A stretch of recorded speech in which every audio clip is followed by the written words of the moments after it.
Thank you.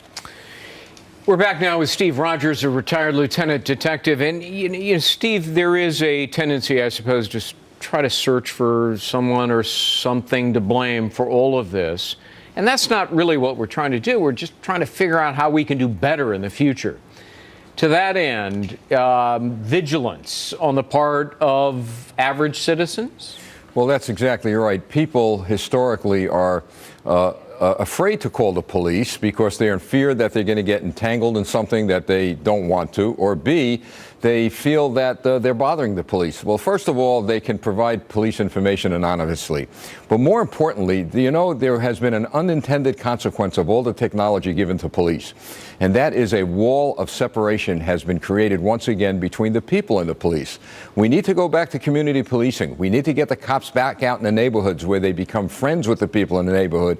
And that'll build the confidence of the people to speak to their officers in the neighborhood face to face and maybe give them the tips that we need to combat terrorism. All right. There's a report from one of the co-workers who is complaining that, look, we kept telling our employer that this guy was dangerous and unhinged. But according to the co-worker, and these are not my words, these are his, the employer wouldn't do anything about it because Mateen was Muslim. Well, you see, it goes back to that fear factor. Was this employer afraid of being stereotyped, of being labeled Islamophobic? These are things that people have to overcome. We're seeing over and over again that something should have been said at a specific time. So we have to get over this political correctness because it's killing this nation, and we have to do what is correct, and that is to work together, all of us, no matter who we are or where we're from, to protect our fellow Americans. Steve, what about what the terrorism is ultimately classified as, a hate crime, an act of terrorism, workplace violence? Why does that make a difference? It makes a difference because all these excuses, workplace violence, hate crimes, these are combatants, enemy combatants. There's the difference. These aren't criminals, you're a criminal on the street in a gang, etc. These are enemy combatants, and they have to be dealt with as enemy combatants. We have talked about how it appears on its face that the FBI did not share the information they had with local law enforcement. Let's assume for the sake of argument they did. What then could or would local law enforcement do, if anything?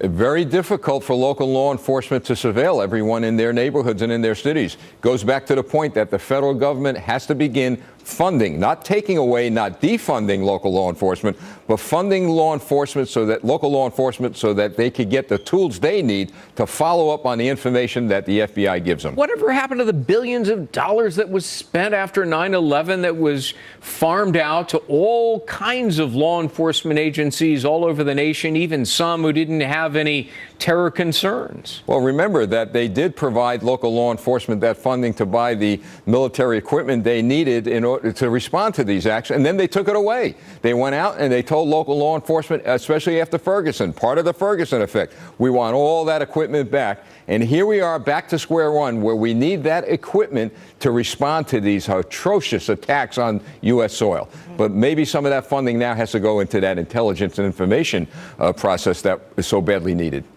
Would make sense. It does make sense. Steve Rogers, thank you very much. You're welcome.